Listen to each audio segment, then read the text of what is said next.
This week, the Bocas Literature Festival came to town. Among some of the internationally acclaimed authors to visit the festival was Geetanjali Shree. The Indian author catapulted to global recognition when she was awarded the 2022 International Booker Prize. In an age of ever-changing global affairs and with the rise of populism and nationalism, she talks to us about the role of the modern-day writer and if writing in the digital age is a dying art. Geetanjali Shree, welcome to the program. Thank you. Thank you, Ryan. You've traveled to the Caribbean, a chain of islands that has a storied history when it comes to novel writing. How does it feel to be here? Absolutely wonderful, and I must also admit that I'm an ignoramus. So I feel that ignorance very much on coming here, but I think that's the way the world has been operating. We are so, we know so much more about the so-called first world. We know about New York and Paris, and we don't know our own neighbors, and we don't know, countries like Trinidad. So I've also been one of those sufferers, but I hope this trip will set that right. And also be an edifying journey for you. You come to an island and by extension, a chain of islands, like I mentioned, that have had Nobel laureates in literature. That is you right. Talk about Naipaul and That's Walcott. right. Sam Selvin is also internationally famous and renowned. Michael Anthony. Given that generation that is now past, what do you make of the present generation of novel writers? Yeah, I think very exciting things are happening in literature. I mean, anytime. Why not just the past generation? I mean, of course, there were wonderful writers, but today also there are wonderful writers. And the world has opened up. So there's a lot more that's available to us.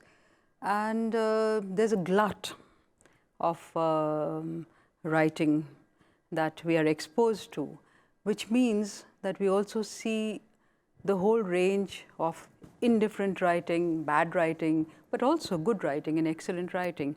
And these things take time. So it's not today that we're going to discover how many greats we have in our midst.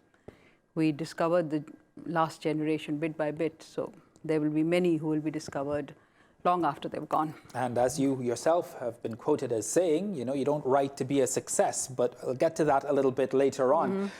You say that, the world has opened up. How much has writing changed then, given that the past generation would have lived in a world not as connected as we are right now? I think people are, I'm going to give a very mixed answer to this. I mean, I think it's not about a deliberate opening up of the world that connects people.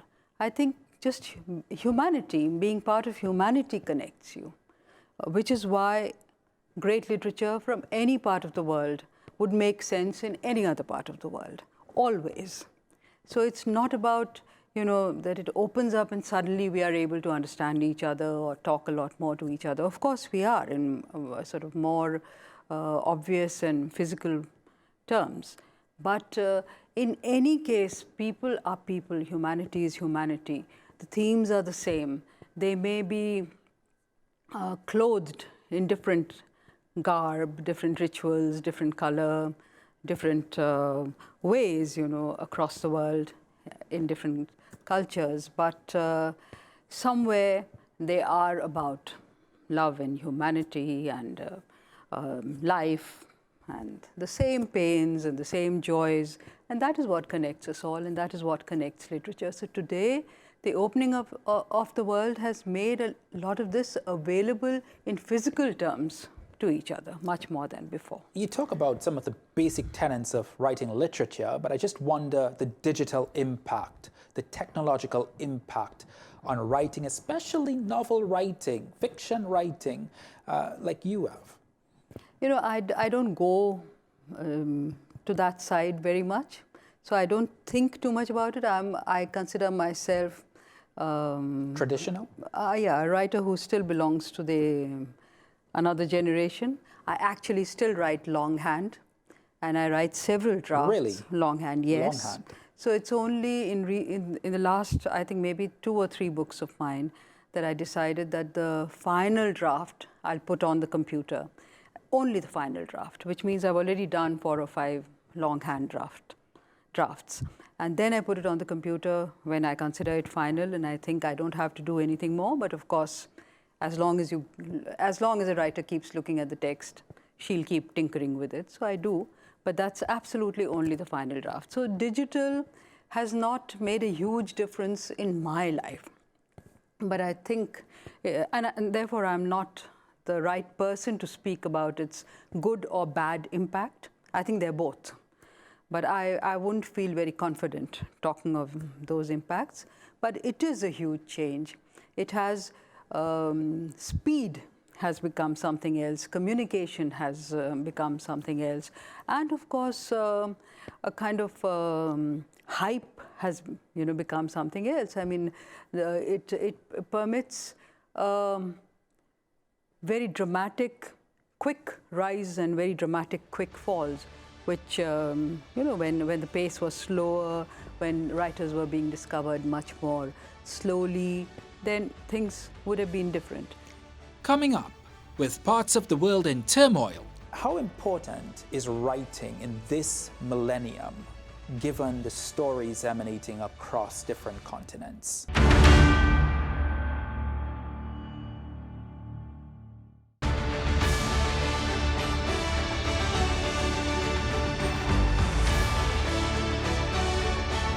I appreciate you being very candid and honest in your response. It's a little bit surprising to me that an International Booker Prize winner still writes longhand, but it's an incredible journey that you yourself have enjoyed. But I do want to stick to the point of you talking about the world has opened up so much, because it indeed has.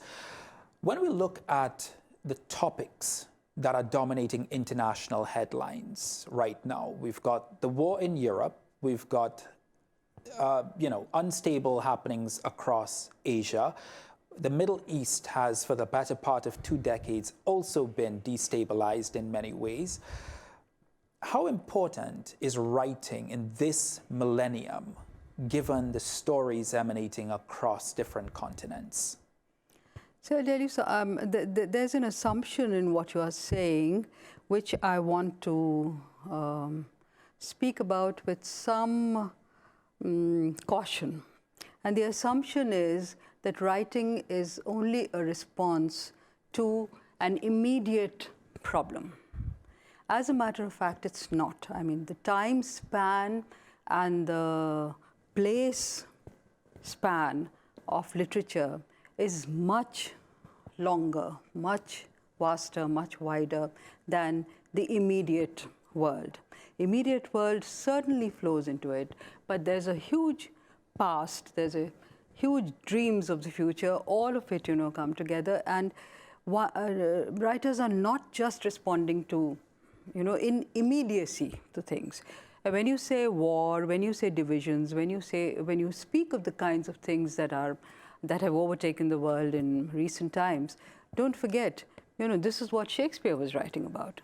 This is what the Mahabharata from India is all about. I mean, it was wars and divisions of parallel kinds in those times. So actually, there are eternal themes which continue. And the present feeds into it, gives you the language, gives you an immediate concern, an immediate relevance, sure. But the themes are much older than just immediate. I wonder if I make sense. The themes of war, the themes of instability, the themes of division. Yes, the themes are always the same, in a way. In a manner of speaking, the themes are always the same. But the themes are about inequality. The themes are about divisions amongst people. I mean, the world continues in that way. And there is always a struggle against it. There is always voices being raised against it. And literature is doing that. Art and literature is always raising voices. So can I ask then, maybe I can ask it in this way then, what role does modern writing play in what is happening right now? And you had just said it. It is a different age. We're able to write things a lot faster now as opposed to having to write and then print in longhand. What role does writing then play and writers play in this world? I think an important role. See, the word writers deal in words. And I'll say about words, I'll say two things. It's a paradoxical situation. The word is very accessible because we deal in words every day from the moment we learn to speak. Even before we've learned to speak, it's words that are being used as communication. So words are somehow the most accessible, most humdrum, most daily, most easy medium in which we express our feelings and everything.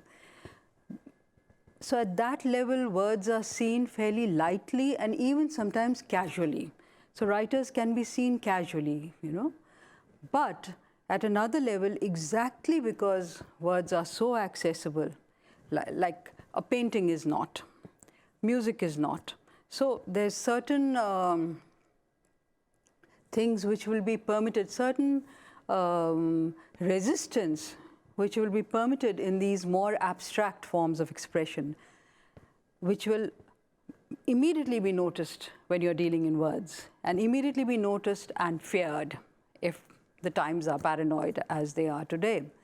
So words have this strange, you know, paradoxical situation that they are in, that at one level, oh, it's nice, you know, she's a storyteller and she's telling stories and entertaining everyone, and everyone can understand, and how nice, and they smile prettily, and they expect you to just carry on, you know, in a happy, uncomplicated way. And at another level, you can become the most dangerous because you're raking up controversies.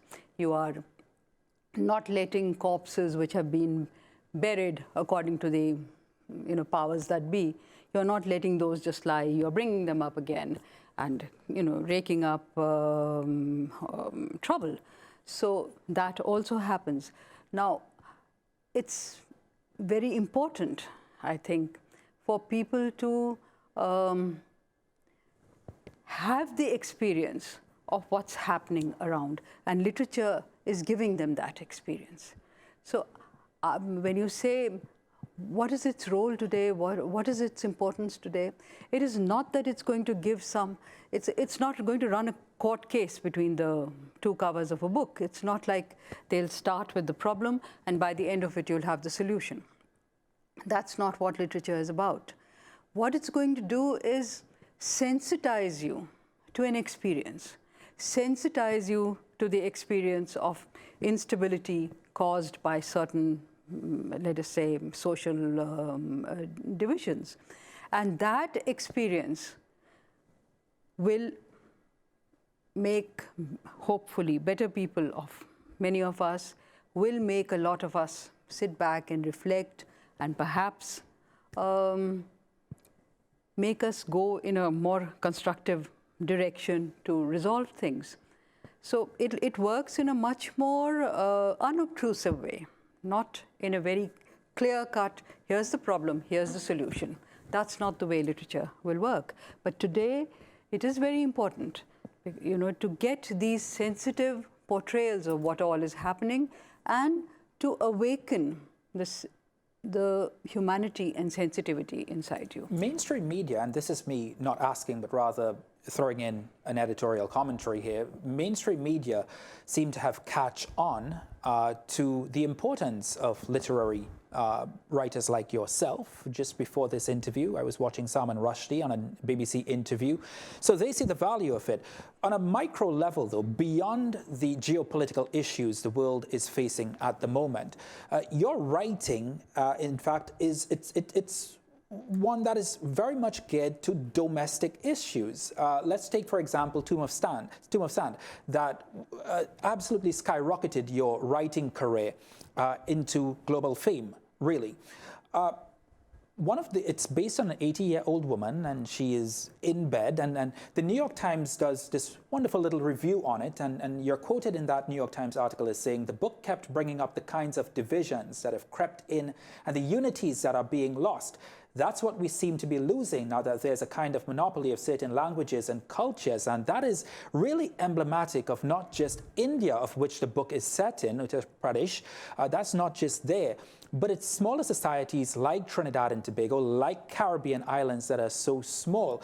And I guess I'm asking you, Are those societies, those small pockets of society where disunity like you're writing about, where cultures are being lost, are being discussed enough? Are they being discussed enough, you're asking me? Well, I think it's an answer for all of us to, give, and for all of us to worry about, because certainly, there's something very valuable in the plurality, the pluralism and the polyphony and the variety that our world is made of.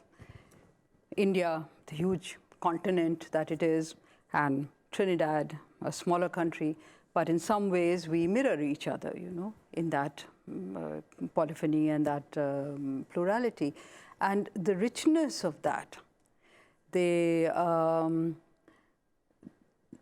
culturally and I think in every other way, I mean, the richness of that is going to be eroded if it's a monoculturalism, or if it's the power of one way, one culture, one language, which is going to try and, infiltrate. And like you said, languages are dying, ways of being and seeing and expressing are going away.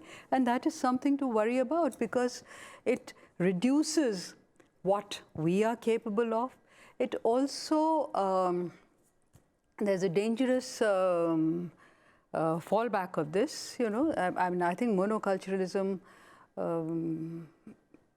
at the heel of that come authoritarian tendencies. So, if you're taking away power, you're just making it, there's this, which is the power.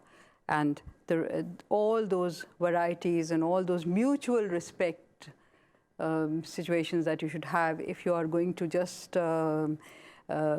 make those, disperse those, then what you're doing is you're making a top-heavy system where one way, one thing is going to dominate. And that is something to worry about. That is something definitely for Trinidadians to worry about, for Indians to worry about, for the whole world to worry about. And it is for all of us together and jointly to try and save that world. Up next, as reading advances in the age of the internet, are you concerned that fewer and fewer people are reading?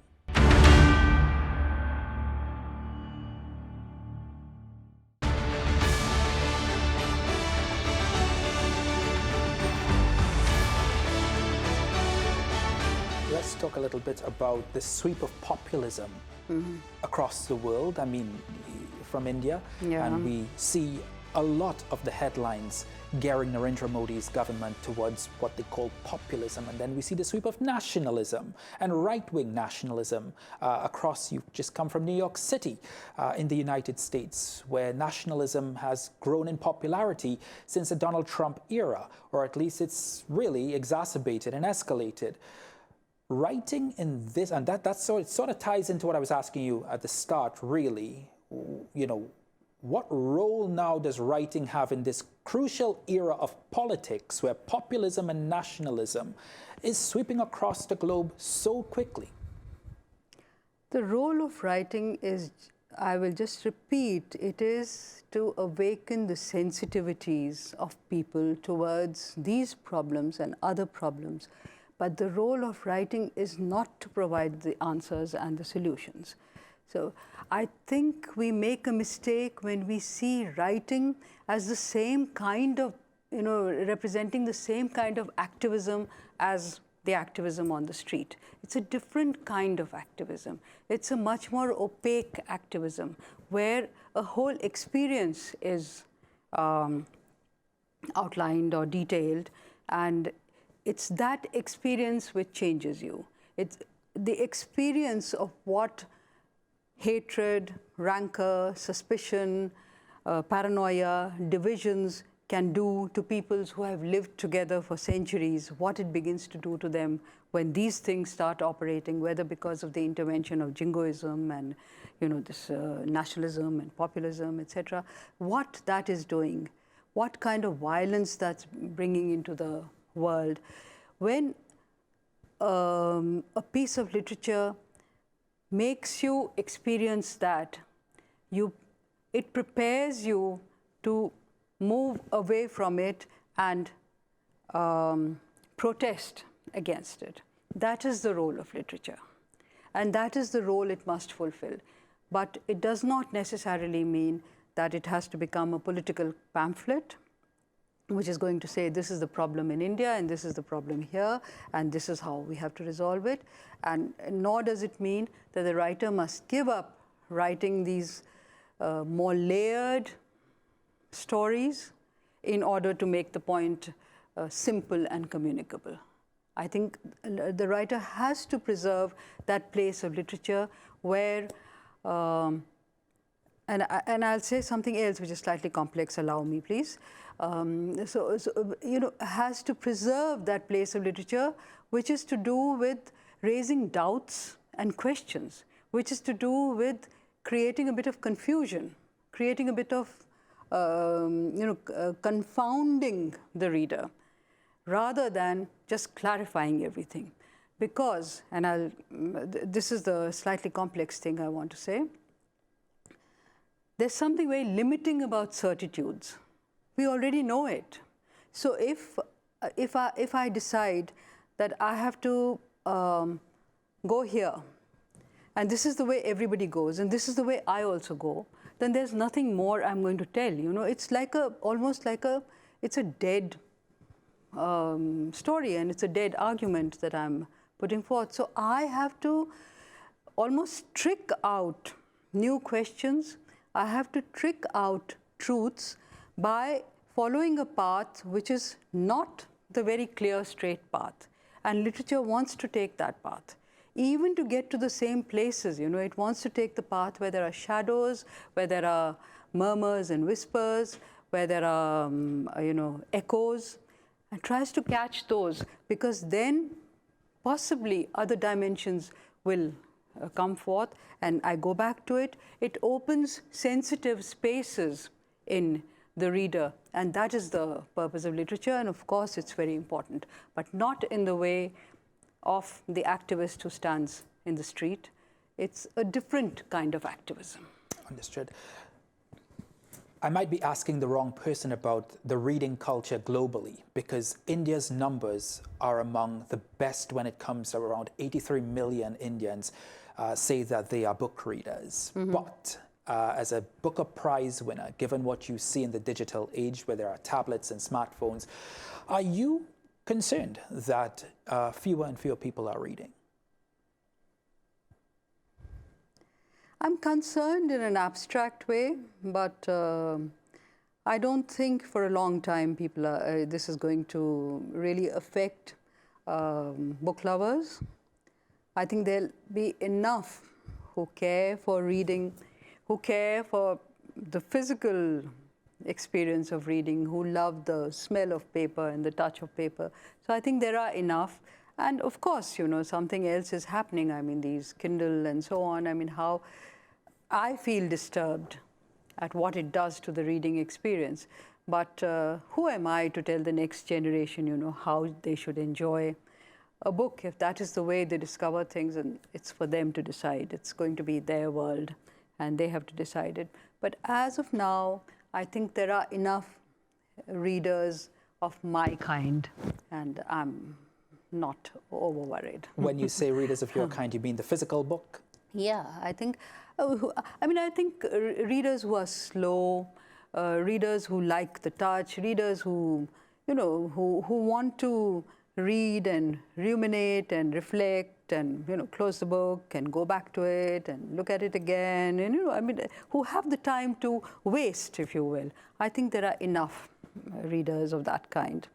So it's okay. And I believe that art and literature has that appeal, and people are not going to, it's not going to let people get away too easily. It'll always draw them back.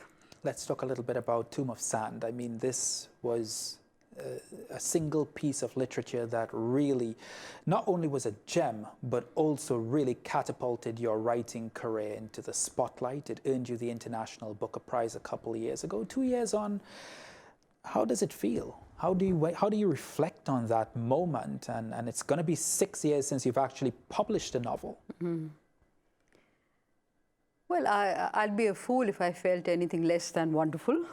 So I do feel very grateful and very honored that this happened to me, that the constellation of stars was all right, and my book got chosen. So that's absolutely wonderful. Were you surprised by it being translated into so many different languages, French, English, and the reach, the absolute reach that that book has had?